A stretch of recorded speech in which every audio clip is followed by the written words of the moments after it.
Hello students. Last video में हमने बात की थी जो आपका एक स्क्वायर बैरियर है और इस स्क्वायर बैरियर से किस तरह से आपकी जो है टनलिंग होती है। यहाँ पर हमने कहा था कि एक पार्टिकल है, ये फर्स्ट रीज़न, ये सेकंड रीज़न और ये थर्ड रीज़न। एक पार्टिकल जो है वो यहाँ से एम मास का पार्टिकल v वेलोसिटी चल के आता है और उसके साथ में कोई ना कोई वेव एसोसिएट होती है।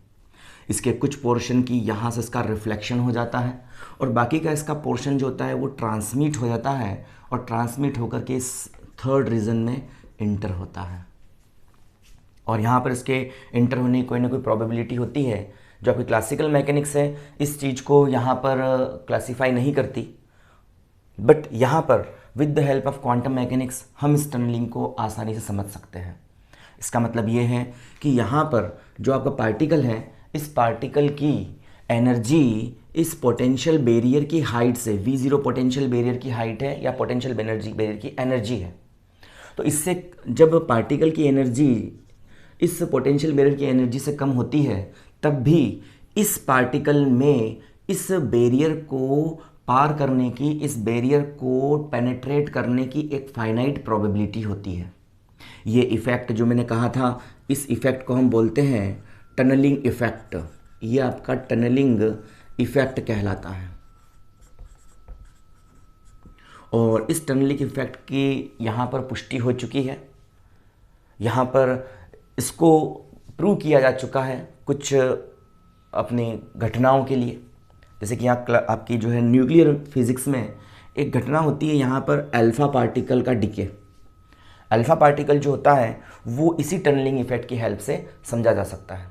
इस वीडियो में हम यहाँ पर बात करेंगे किस प्रकार से आपका अल्फ़ा डिके पॉसिबल होता है न्यूक्लियस से, और very important topic as a point of view of exam. इसका हमें जो है यहाँ पर सिर्फ क्वालिटेटिव डिस्क्रिप्शन ही देखना है। इसका डेरिवेशन जो मैं डायरेक्ट कुछ इक्वेशंस यूज़ करूँगा वो मैं यहाँ पर नहीं देखना है, सिर्फ क्वालिटेटिव इसका हमें एक्सप्लेनेशन ही देना है और क्वालिटेटिव एक्सप्लेनेशन हम इसका यहाँ पर देंगे।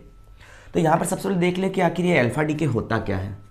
तो हम बोलते हैं न्यूक्लियस होता है आपका, और हैवी न्यूक्लियस जो होते हैं वो अनस्टेबल होते हैं क्योंकि उनकी पर न्यूक्लियन बाइंडिंग एनर्जी की वैल्यू थोड़ी कम होती है।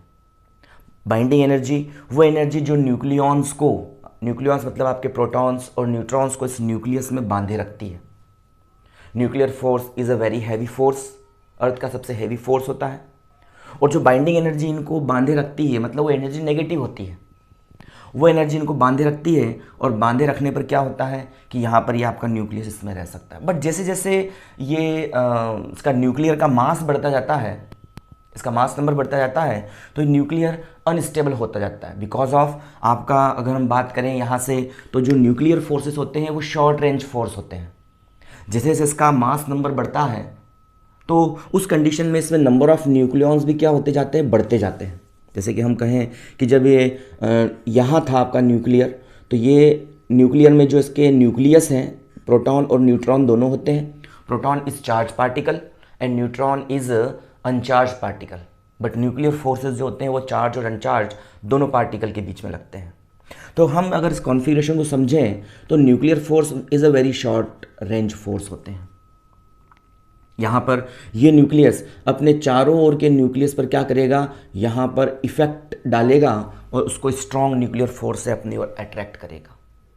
बट हम इसके आसपास में अगर और भी एटम्स की बात करें, जैसे जैसे मास नंबर बढ़ता जाता है, इसमें न्यूक्लियॉन्स जो होते हैं आपके प्रोटॉन्स और न्यूट्रॉन्स की क्वांटिटी बढ़ती जाती है।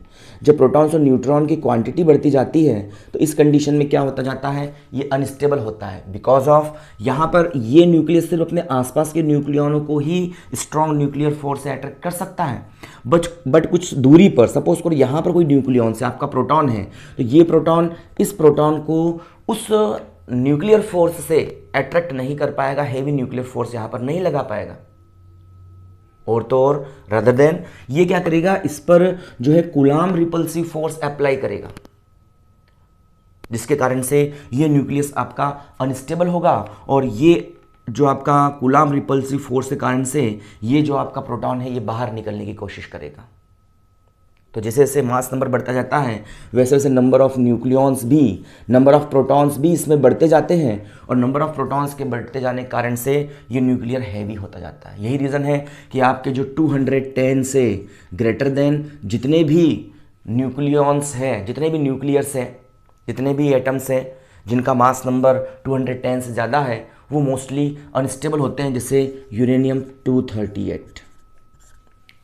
साथ ही साथ हम ये भी कह सकते हैं कि इसकी पर न्यूक्लियन बाइंडिंग एनर्जी क्या हो जाती है, यहाँ पर कम हो जाती है।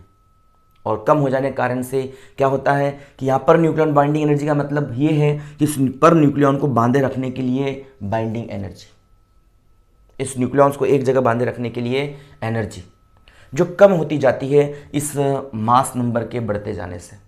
तो इसके कारण से क्या होता है, आपका जो है न्यूक्लियर अनस्टेबल होता जाता है, और स्टेबिलिटी को फाइंड आउट करने के लिए लगातार अपने अंदर से कुछ रेडिएशंस इमिट करता है, alpha radiation, beta radiation and gamma radiation. और हम ये जानते हैं जब अल्फा रेडिएशन यहाँ से होता है तो हीलियम का न्यूक्लियस यहाँ से बाहर होता है। जब बीटा डीके आपका होता है तो बीटा डीके में दो प्रकार से होता है, एक तो beta minus and beta plus decay. Beta minus decay में एक इलेक्ट्रॉन यहाँ से क्या होता है, बिल्कुल एक न्यूट्रॉन यहाँ से टूटता है, प्रोटॉन में बदलता है, एक प्रोटॉन टूटता है न्यूट्रॉन में बदलता है, और साथ ही साथ एक बीटा माइनस पार्टिकल को, इलेक्ट्रॉन को रिलीज करता है। बीटा प्लस डीके में यहाँ से क्या होता है, आपका जो है इस ऑर्बिट का जो एक के शेल का जो न्यूट्रॉन, जो इलेक्ट्रॉन होता है वो कैप्चर हो जाता है इस न्यूक्लियॉन में, और इसका जो ये कह सकते हैं मास नंबर एटॉमिक नंबर 1 बढ़ जाता है। इसमें एटॉमिक नंबर 1 कम हो जाता है, बट मास नंबर में कोई डिफेक्ट नहीं होता। क्यों? क्योंकि भाई आपका यहाँ पर क्या हो रहा है, एक प्रोटॉन ही टूटकर न्यूट्रॉन बना रहा है। ये क्या है, नंबर ऑफ न्यूक्लियॉन्स। जैसे पहले इसमें 10 तो आपके मान लिया प्रोटॉन्स थे, और 11 आपके क्या थे, 10 आपके न्यूट्रॉन्स थे, ऐसा मान लिया मैंने। बट जब यहाँ से कोई प्रोटॉन टूटा तो प्रोटॉन के टूटने से क्या हुआ, वहाँ से जो है वो एक इलेक्ट्रॉन या एक न्यूट्रॉन टूटा, तो न्यूट्रॉन के टूटने से क्या हुआ, एक इलेक्ट्रॉन रिलीज हुआ। न्यूट्रॉन के टूटने से एक इलेक्ट्रॉन रिलीज हुआ वहाँ से, और न्यूट्रॉन के टूटने से एक इलेक्ट्रॉन रिलीज होने से क्या हो गया, आपका न्यूट्रॉन टूटा तो न्यूट्रॉन तो हो गए नो, बट वो एक प्रोटॉन बनाएगा। अभी भी इसकी क्वांटिटी 20 थी, अभी भी इसकी क्वांटिटी 20 है। तो इस मास नंबर में कोई चेंज नहीं आता, बट अल्फा पार्टिकल के निकल जाने से मास नंबर भी क्या होता है, यहाँ पर कम हो जाता है, इसके मास में थोड़ी बहुत कमी आ जाती है। तो यहाँ से अल्फा पार्टिकल जो होता है हमेशा, अल्फा डीके जो होता है हमेशा अनस्टेबल न्यूक्लियाई से होता है। तो यहाँ से अगर हम क्लासिकल मैकेनिक्स की बात करें, क्लासिकल मैकेनिक्स कहती है कि भाई अल्फा पार्टिकल, अल्फा डीके तो पॉसिबल ही नहीं है, होता ही नहीं है ऐसा। But with the help of quantum mechanics हम इस अल्फा डीके को बहुत ईजिली समझ सकते हैं। तो इसको समझाने के लिए हमारे पास में यहाँ पर एक वैज्ञानिक है गैमो। उस गैमो ने यहाँ पर इसको इजीली डिफाइन किया। गैमो ने कहा बिल्कुल अल्फ़ा जो यहाँ पर डिसइंटीग्रेशन है, अल्फ़ा डीके जो है वो यहाँ पर पॉसिबल है। इसने यहाँ पर आपका जो श्रोडिंजर वेव स्टैटिक्स को इसने उपयोग किया।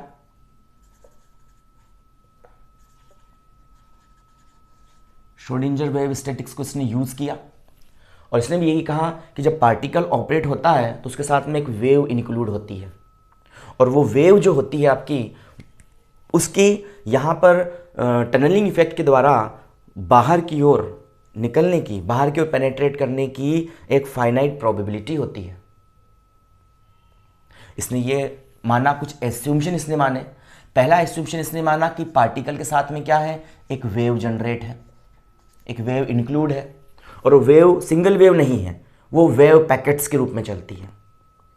इसने इस वेव पैकेट्स के लिए श्रोडिंजर का द्वारा जो दिया गया था आपका वेव फंक्शन, उस वेव फंक्शन को इसने यूज़ किया। उसके जो जितने भी अपन ने पिछले डेरिवेशंस देखे हैं, विशेष करके जो अपन एक पोटेंशियल वेल का यहाँ पर पोटेंशियल रेक्टेंगुलर पोटेंशियल की हमने बात की थी, बैरियर की बात की थी, उस रेक्टेंगुलर पोटेंशियल बैरियर को, उस एस्यूम्शन को इसने यूज़ किया, और उसकी इफेक्ट्स, उसका एक इफेक्ट था टनलिंग इफेक्ट, उसको यूज़ करके इसने इजीली अल्फा डीके को एक्सप्लेन किया। इसके लिए इसने कुछ और चीज़ें मानी। दूसरी चीज़ ये मानी इसने कि यहाँ पर आपका जो अल्फा पार्टिकल है ना, अल्फा पार्टिकल तो अगर न्यूक्लियर रिएक्शन में देखें तो ये जनरेट होता है, पहले से इसका एग्जिस्टेंस नहीं होता। जिस समय आपका न्यूक्लियर डिसइंटीग्रेशन होता है उस समय अल्फा पार्टिकल इस न्यूट्रॉन के टूटने से जनरेट होता है। बट यहाँ पर इसने ये कहा कि यहाँ पर पहले से ही अल्फा पार्टिकल क्या है आपका यहाँ पर प्रेजेंट है। जैसे आपका एक न्यूक्लियस है ZXA, ये क्या होता है आपका डॉटर न्यूक्लियाई है ना, ये आपका फादर न्यूक्लियाई है, ये डॉटर न्यूक्लियाई में टूटता है और Z-2 A-4 यहाँ से ये, और साथ में एक अल्फा पार्टिकल जो कि एक्चुअल में एक हीलियम नाभिक है, हीलियम न्यूक्लियाई है, उसको रिलीज़ करता है, साथ में एनर्जी को रिलीज़ करता है, जिसे अपन बोलते हैं Q energy, disintegration energy, energy release होती है इसमें।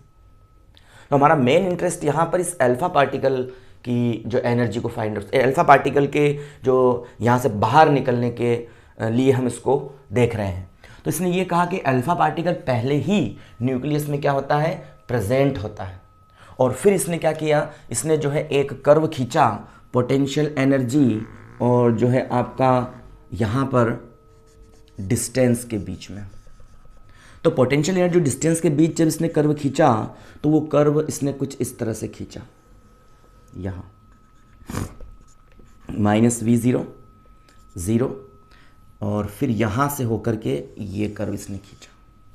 ये जो बाउंड्री, ये R डिस्टेंस और पोटेंशियल V के बीच में यहाँ पर कर्व खींचा गया, और ये आपकी नेगेटिव एनर्जी है, मतलब ये आपकी न्यूक्लियस की बाउंड्री है कैपिटल R, और यहाँ पर ये आपकी डिस्टेंस है RC। इस डिस्टेंस के बाद जो न्यूक्लियर होता है वो बाहर हो जाता है, आपका जो आपका अल्फा पार्टिकल है वो बाहर हो जाता है इस न्यूक्लियस से। यहाँ पर इस अल्फा पार्टिकल की एनर्जी को नेगेटिव लिया गया है बिकॉज ऑफ वो न्यूक्लियस के अंदर है, और हेवी स्ट्रॉन्ग बाइंडिंग एनर्जी से क्या हुआ है, बाइंडिंग एनर्जी से वो न्यूक्लियस से जुड़ा हुआ है।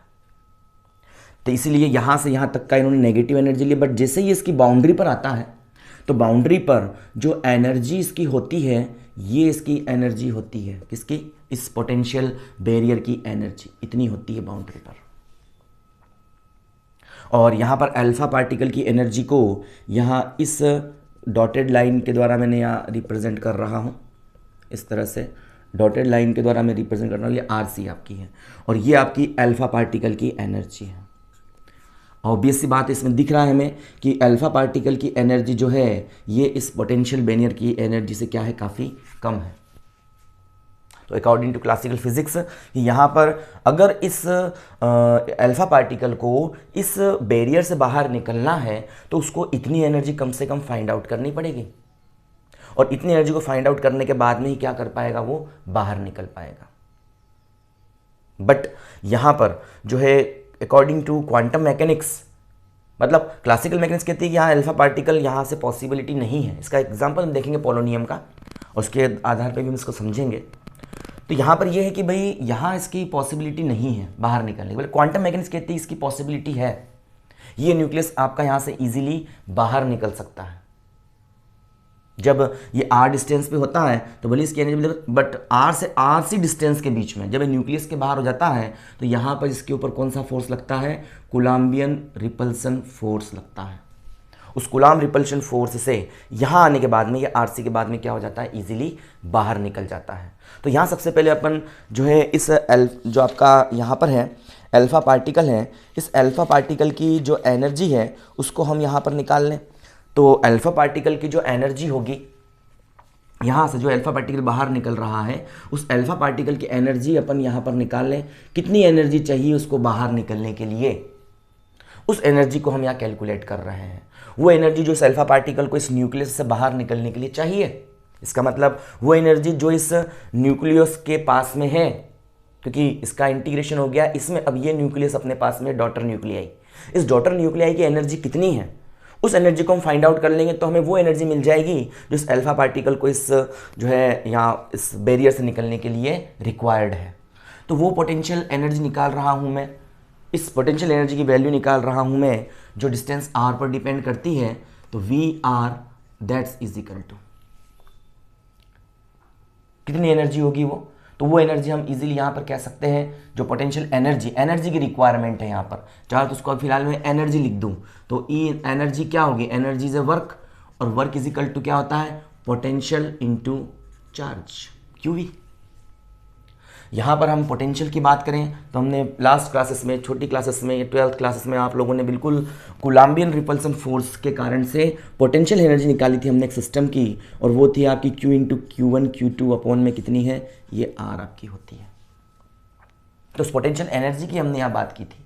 तो यहाँ पर आपका K क्या है, इस पूरी पोटेंशियल एनर्जी निकाल रहा हूँ तो मैं यहाँ से लिख सकता हूँ कि K पोटेंशियल एनर्जी, मतलब वही V की मैं बात कर रहा हूँ, तो K इज इक्वल टू कितना है यहाँ से, Q1 क्या है आपका, ये इसका जो मैं बात कर रहा हूँ चार्ज की, इसका चार्ज कितना है आपका, Z-2 चार्ज है, क्योंकि एनर्जी निकाल रहा हूँ मैं उस अल्फा पार्टिकल की जो बाहर निकलने के लिए उसको चाहिए। तो इनटू यहाँ से जो अल्फा पार्टिकल का चार्ज कितना 2e होता है, Q1 Q2 अपॉन में यहाँ से यहाँ तक की डिस्टेंस, मतलब यहाँ से यहाँ तक की डिस्टेंस उसको बाहर निकलने के लिए चाहिए, वो मैं R कह देता हूँ। तो ये इक्वेशन अपन यहाँ पर इजीली फाइंड आउट कर सकते हैं, ठीक है। तो यहाँ से V इज इक्वल टू कितना हो जाता है आपका K इंटू, और साथ में इसका चार्ज भी लेना पड़ेगा मेरे को, भाई मैं तो Z-2 सिर्फ क्या बोल दिया, इसका एटॉमिक नंबर बोल दिया, तो चार्ज कितना होगा, एक इलेक्ट्रॉन का चार्ज E है तो Z-2, एक प्रोटॉन का चार्ज है Z-2, प्रोटॉन का चार्ज Z-2e, तो ये बन जाएगा आपका V is equal to K into, K is equal to क्या होता है आपका, चलो उसकी वैल्यू भी रख देते हैं, 1/4 pi epsilon naught into Z-2, और ये होता है E² और 2 बाहर अपॉन में R। ये इक्वेशन मुझे यहाँ पर इसकी फाइंड आउट हो जाती है। ये इक्वेशन यहाँ पर मैं इसकी निकाल लेता हूँ, और यहाँ पर मैं कहता हूँ कि यहाँ जैसे जैसे हम आगे बढ़ते जाते हैं कि यहाँ पर जो पोटेंशियल बैरियर की हाइट होती है वो मोस्टली 20 मेगा इलेक्ट्रॉन वोल्ट के आसपास होती है, जो इसकी हाइट जो होती है वो 20 मेगा इलेक्ट्रॉन वोल्ट के आसपास होती है। और जो अल्फा पार्टिकल यहाँ से निकलता है तो एनर्जी ऑफ अल्फा पार्टिकल ये जो होती है ना आपकी, ये लगभग जो है आपकी 4 मेगा इलेक्ट्रॉन वोल्ट से 10 मेगा इलेक्ट्रॉन वोल्ट के आसपास होती है। जो अल्फा पार्टिकल इसमें से निकला उसकी एनर्जी लगभग इतनी होती है, ठीक है। तो जो अल्फा पार्टिकल निकला है यहाँ से बाहर उसकी एनर्जी लगभग इतनी है, और जो आपका बैरियर है इस बैरियर की एनर्जी कितनी है आपकी, ये अप्रोक्सीमेट जो होती है 20 मेगा इलेक्ट्रॉन वोल्ट के आसपास होती है। इसका मतलब आपकी बैरियर की हाइट ज़्यादा है और energy of alpha particle is less than, very very less than है। जैसे ही इस बाउंड्री पर ये अल्फा पार्टिकल यहाँ पर आता है तो यहाँ पर क्या होता है कि भाई यहाँ पर इस पर बाहर निकलने की कोशिश करता है, तो ये इस के अकॉर्डिंग इस पर कूलाम रिपल्सिव फोर्स लगता है, और RC आने पर ये जो आपका क्या हो जाता है पूरी तरह से बाहर निकल जाता है, उसकी सारी की सारी पोटेंशियल एनर्जी काइनेटिक एनर्जी में बदल जाती है। मतलब जब R इज इक्वल टू आपका RC हो जाता है तो आपकी V बराबर क्या हो जाती है, E हो जाती है। सारी की सारी पोटेंशियल एनर्जी इस अल्फा पार्टिकल की काइनेटिक एनर्जी में चेंज हो जाती है। तो यहाँ पर मैं लिख सकता हूँ E is equal to 1/4 pi epsilon naught into 2 Z-2 E² upon में RC, ये हम यहाँ पर निकाल लेते हैं, ठीक है। तो यहाँ से ये इक्वेशन मेरे पास यहाँ पर 2 मिल जाती है, और इस प्रकार से ये अल्फा पार्टिकल आपका यहाँ से बाहर निकल जाता है। मतलब गेमो यहाँ पर कहता है कि यहाँ पर अल्फा पार्टिकल पहले से ही आपका इस न्यूक्लियस के अंदर एग्जिस्टेंस में है। ये 0 से लेके R तक की डिस्टेंस न्यूक्लियर डिस्टेंस है। R से लेके RC तक पोटेंशियल एनर्जी कंटिन्यू कम होती है, और RC के बाद ही आपका अल्फा पार्टिकल बाहर निकलता है जिसकी एनर्जी इतनी होती है। और ये एनर्जी काइनेटिक एनर्जी होती है, आई कहाँ से, तो ये आती है कब, जब ये आपका न्यूक्लियस उस पोटेंशियल एनर्जी को ही काइनेटिक एनर्जी में चेंज कर लेता है। तो बाहर निकलने वाले अल्फा पार्टिकल की एनर्जी इतनी आ रही है, और जो बैरियर की हाइट आती है वो 20 मेगा इलेक्ट्रॉन वोल्ट के आसपास आती है। ऑब्वियस सी बात है, जब बाहर निकला तो इसकी एनर्जी भी इतनी होनी चाहिए थी, लेकिन है नहीं। तो यहाँ पर टनलिंग इफेक्ट के द्वारा हम इसको इजीली समझ सकते हैं। यहाँ पर इसने ये कहा, जो आपका गेमो ने ये कहा कि आपका न्यूक्लियर के अंदर पहले से अल्फा पार्टिकल प्रेजेंट है, और जब ये चलता है तो अपने साथ में एक वेव एसोसिएट करता है, और उस वेव एसोसिएट करके क्या होता है, यहाँ से बिल्कुल बाहर निकलने की इसकी प्रोबेबिलिटी होती है। और जब ये यहाँ पहुँचता है तो यहाँ पर जो टनलिंग इफेक्ट के द्वारा, मतलब टनलिंग इफेक्ट ये कहती है कि अगर एक पार्टिकल के साथ वेव एसोसिएटेड है तो बैरियर की हाइट भी इससे भले ज़्यादा है इस पार्टिकल की एनर्जी से, बट तब भी इसकी इस बैरियर को क्रॉस करने की एक फाइनाइट प्रोबेबिलिटी होती है, इसे अपन टनलिंग इफेक्ट कहते हैं। तो यहाँ से ये वेव जो होती है इस तरह से पार्टिकल इस वेव के साथ में यहाँ से बाहर निकल जाता है, भले इसकी एनर्जी थोड़ी इससे कम हो जाती है बट फिर भी इसकी बाहर निकलने की कोई ना कोई फाइनाइट प्रोबेबिलिटी होती है। तो गेमो ने कहा कि अल्फा पार्टिकल प्रेजेंट है और अल्फा पार्टिकल इस बैरियर के पास में आता है और बैरियर के पास में आके काफ़ी बार इससे क्या करता है, कोलिजन करता है, और कोलिजन करने के बाद में ये इतनी एनर्जी को फाइंड आउट कर लेता है कि ये इजीली यहाँ से पेनेट्रेट होकर के बाहर निकल जाता है with the help of tunnelling effect. मतलब उसका फाइनाइट प्रोबेबिलिटी है यहाँ से बाहर होने की। ठीक है, इससे हम ये भी कह सकते हैं कि अगर हम कहें कि आपकी यूरेनियम 232 जो होता है उसके लिए जो हाफ पीरियड ऑफ टाइम होता है वो 550 सेकेंड होता है, मतलब इसके बाहर निकलने के लिए जो समय होता है वो आपका 550 सेकेंड्स होता है। बट यूरेनियम 238 के लिए यही समय 10⁹ ईयर्स होता है। इस चीज़ को भी इस टनलिंग इफेक्ट से आसानी से समझा जा सकता है। भाई इसके लिए ये है कि यूरेनियम 232 की एनर्जी थोड़ी इससे ज़्यादा होती है, यूरेनियम 232 की एनर्जी यहाँ होती है आपकी, तो कम एनर्जी इसको फाइंड आउट करनी पड़ती है, तो जल्दी ही कुछ टक्करों के बाद में, कुछ कोलिजन्स के बाद में ही इजीली बाहर निकलता है। बट यूरेनियम 238 है, यह काफ़ी एनर्जी कम होती है इसकी इस पोटेंशियल बैरियर से, तो हर बार इस जो वॉल होती है आपकी न्यूक्लियस, इससे बार बार वो टकराता है, कोलिजन करता है, और लगभग 10⁻28 कोलिजन, आफ्टर 10⁻28 कोलिजन ये यहाँ से बाहर निकलता है, जिसको बाहर निकलने में इतना समय लग जाता है। यही रीज़न है कि 238 का जो यहाँ पर लाइफ टाइम है वो ज़्यादा है, मतलब इसको डीके होने के लिए 10⁹ ईयर चाहिए, जबकि ये 550 सेकेंड में ही डीके हो जाता है। इसीलिए इसको अपन यूज़ करते हैं मोस्टली किस में, आपके जो है न्यूक्लियर रिएक्शन में। चलिए आगे चलते हैं। तो गेमो ने कहा कि यहाँ से न्यूक्लियर आपका अल्फा पार्टिकल आएगा, इस बैरियर से बार बार वो कोलिजन करेगा और कोलिजन करके लास्ट में इस टनलिंग इफेक्ट के एक फेनोमेनन से वो क्या हो जाएगा, यहाँ से बाहर निकल जाएगा, और जिस एनर्जी से बाहर निकलेगा वो एनर्जी आपकी जो यहाँ पर काइनेटिक एनर्जी के रूप में चेंज हो जाएगी।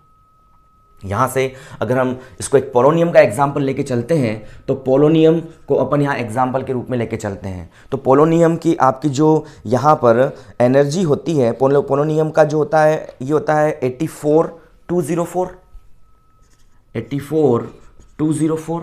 ये क्या होता है इसका, यहाँ पर जो है मास इसका नंबर होता है और ये इसका एटॉमिक नंबर होता है। जब ये डीके होता है तो डीके होकर के क्या बना देता है, ये दूसरा इसका ये दो से कम हो जाता है, और साथ में क्या एक अल्फा पार्टिकल को यहाँ से ये बाहर निकाल देता है। तो यहाँ पर अपन ये कहें कि अपन इसके लिए एनर्जी निकालना चाहें तो एनर्जी ऑफ किसकी, आपकी इसकी न्यूक्लियॉन्स की, और इसके लिए जो रेडियस होती है ना पोलोनियम के लिए, इस पोलोनियम के लिए जो आपकी रेडियस होती है वो रेडियस की वैल्यू होती है 1.1 फेम्टोमीटर, सॉरी इसकी रेडियस होती है 6.5 फेम्टोमीटर। इसकी आर की वैल्यू होती है, ये होती है आपकी 6.5 फेम्टोमीटर, मतलब 10⁻⁻15 मीटर। ये इसकी रेडियस होती है आपकी इस पोलोनियम के एटम की, और पोलोनियम का एटॉमिक नंबर ये होता है, मास नंबर ये होता है। जब अल्फा इसमें से रिलीज हो जाता है तो बचता क्या है हमारे पास, इसका आपका कम हो जाएगा एटॉमिक नंबर, और मास नंबर 4 से कम हो जाएगा। तो इस अपन पुटअप करें इस वैल्यू को, तो ये 9 × 10⁻9 वैल्यू किसकी होती है आपकी, ये होती है आपकी 1/4πε0 की। 2 तो आपके पास में है ही, z - 2 का मतलब क्या होगा, z जो इसका ये z है, तो यहाँ से -2 मतलब कितना हो जाएगा 82 इंटू साथ में कितना है आपका यहाँ से e² मतलब 1.6 × 10⁻⁻19 का होल स्क्वायर, और अपॉन में अगर मैं बात करता हूँ r, और r कितनी है इसकी 6.5 × 10⁻15 मीटर। जब इस पूरे को रख के अपन सॉल्व करते हैं तो अपने पास जो पोटेंशियल एनर्जी आती है इस पोलोनियम के लिए, जो इस बैरियर की जो हाइट आती है, ये विभवरोधिका की जो ऊंचाई आती है, वो अपने पास लगभग जो है 26 मेगा इलेक्ट्रॉन वोल्ट के आसपास आती है। और 26 mega electron volt is a very high energy. जो अल्फा पार्टिकल निकल रहे हैं वो इतनी एनर्जी के ही निकल रहे हैं, तो इतनी एनर्जी के ही निकल रहे हैं अल्फा पार्टिकल्स, और इतनी बैरियर की हाइट इतनी ज़्यादा है, तो भी कैसे पॉसिबल है। तो यहाँ पर यही कह सकते हैं कि अकॉर्डिंग टू गेमो थ्योरी, यहाँ पर ये अल्फा पार्टिकल बार बार इस बैरियर, इस आपकी वॉल जो होती है आपके न्यूक्लियस की, इससे बार बार कोलिजन करता है, और कोलिजन करके अप्रोक्सीमेट 10⁻⁻ जो है 28 कोलिजन अप्रोक्सीमेट करता है, और उस कोलिजन के बाद में ये इजीली क्या कर लेता है, इतनी एनर्जी को फाइंड आउट कर लेता है और ये बाहर निकल जाता है with the help of tunnelling effect. तो ये होता है आपका जो है पूरा का पूरा अल्फा डीके, जिसको अपन ने समझाया है with the help of tunnelling effect.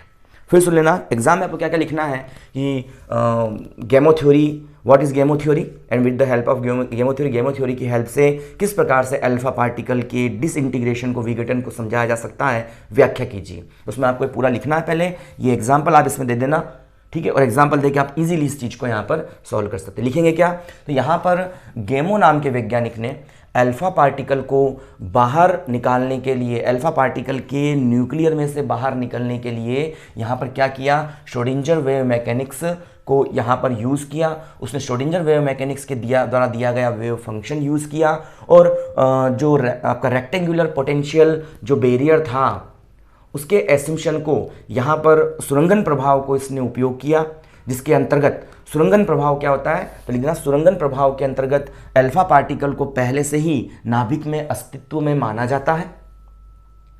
गेमो ने नाभिक को पहले से ही नाभिक में अस्तित्व में माना, और यहाँ पर जब ये आपका अल्फा पार्टिकल चलता है तो श्रोडिंगर वेव मैकेनिक्स के अकॉर्डिंग इसके साथ में एक वेव इंक्लूड होती है, और इस वेव में इस बैरियर R बराबर R से RC के बीच का जो बैरियर होता है, इसको पार करने की, इसको पेनेट्रेट करने की एक फाइनाइट प्रोबेबिलिटी होती है।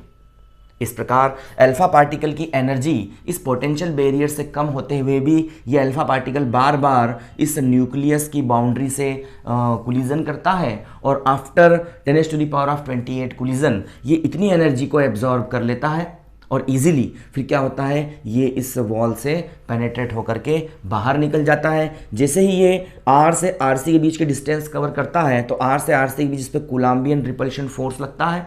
इस कूलाम्बियन रिपल्शन फोर्स से ये क्या होता है, बाहर निकलता है, और RC के बाद में ये काफ़ी ज़्यादा एनर्जी से बाहर निकलता है, और इसकी energy 4 to 10 mega electron volt होती है, और सारी पोटेंशियल एनर्जी की काइनेटिक एनर्जी के रूप में चेंज हो जाती है। यहाँ पर आप ये बिल्कुल लिख देना, जैसे कोई अगर न्यूक्लियस टूटता है तो उसका अल्फा डीके के दौरान उसका मास नंबर 4 और मास नंबर 2 और मास नंबर 4 और आपका जो है एटॉमिक नंबर 2 कम हो जाता है।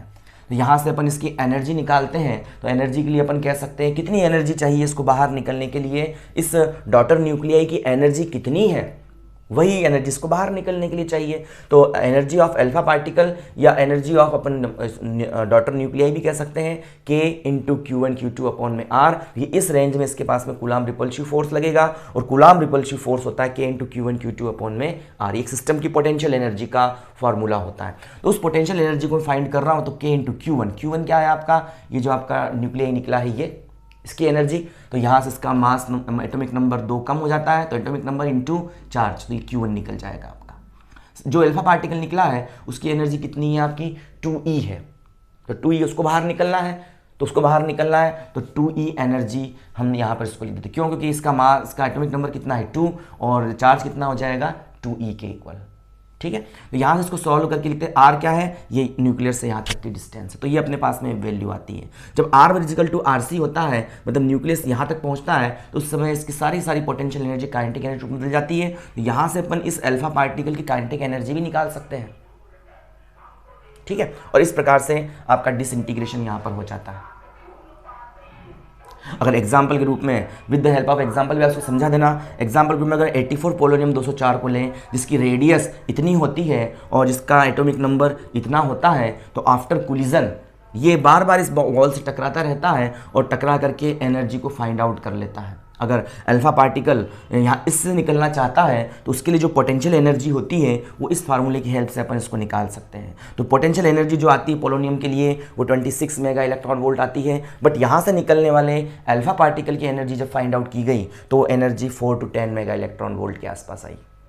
तो यहाँ पर इस एनर्जी कितना कम होते हुए भी ये इस बैरियर को क्रॉस कर लेता है, क्योंकि यहाँ पर ये जो आपका अल्फा पार्टिकल है ये न्यूक्लियर में पहले से एग्जिस्टेंस में है और इस वॉल से बार बार कोलिजन करता है, और कोलिजन करके लास्ट में इतनी एनर्जी को फाइंड आउट कर लेता है और लास्ट में ये इस वॉल से पेनेट्रेट हो जाता है और बाहर निकल जाता है इतनी एनर्जी के साथ में। तो इस प्रकार से आप जो है गेमो थ्योरी की हेल्प से हम जो है इजीली अल्फा डीके को यहाँ पर बहुत अच्छी तरह समझा सकते हैं। ये एक एप्लीकेशन है आपका रेक्टेंगुलर पोटेंशियल वेल का और बहुत ज़्यादा इंपॉर्टेंट है ना। तो इसको आपको एग्जाम में पूछ ले 4 to 5 मार्क्स में इसको पूछते हैं, इससे कम नंबर में नहीं पूछते हैं। तो पूरा आपको यहाँ पर इसमें लिखना होगा। पहले आप गेमो थ्योरी समझा देना कि क्या गेमो थ्योरी है, क्या इसने एस्यूम्शन माने, फिर आप इसका पोटेंशियल एनर्जी का आप ये कर्व खींच देना। उसके लिए इस पोटेंशियल एनर्जी जो पोटेंशियल इसकी एनर्जी कितनी हो, कितनी एनर्जी रिक्वायरमेंट है, वो अपन यहाँ फार्मूले की हेल्प से निकाल देंगे। और लास्ट में इस एग्जाम्पल को लेकर के, पोलोनियम के एग्जाम्पल को लेकर के हम ये कह देंगे कि पोलोनियम के लिए जो पोटेंशियल बैरियर है वो 26 मेगा इलेक्ट्रॉन वोल्ट है, बट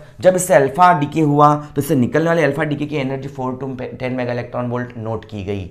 तो इतनी कम एनर्जी होते हुए भी ये इससे बाहर निकल जाता है, क्योंकि गेमो के आधार पर अल्फा पार्टिकल पहले से आपका न्यूक्लियस में प्रेजेंट है, उस न्यूक्लियर की वॉल पर बार बार कोलिजन करता है और अंततः इतनी एनर्जी ये फाइंड आउट कर लेता है और इजीली क्या हो जाता है, यहाँ से बाहर निकल जाता है। यहाँ से आप यूरेनियम 235 और 238 के जो डीके को भी इजीली समझा सकते हैं, बिकॉज इसका डीके 550 सेकेंड होता है, इसका जो डीके टाइम होता है 10⁹ ईयर्स होता है। उसका रीज़न है क्योंकि इसकी एनर्जी काफ़ी कम होती है, तो इसको न्यूक्लियर के बाहर निकलने के लिए काफ़ी ज़्यादा कोलिजन्स करने पड़ते हैं, इसमें काफ़ी समय लग जाता है। बट यूरेनियम 232 की एनर्जी यहाँ पर होती है, काफ़ी कम एनर्जी इसको फाइंड आउट करनी पड़ती है, तो कुछ ही कोलिजन के आफ्टर ये इजीली यहाँ से क्या हो जाता है, पेनेट्रेट होकर के यहाँ से बाहर निकल जाता है।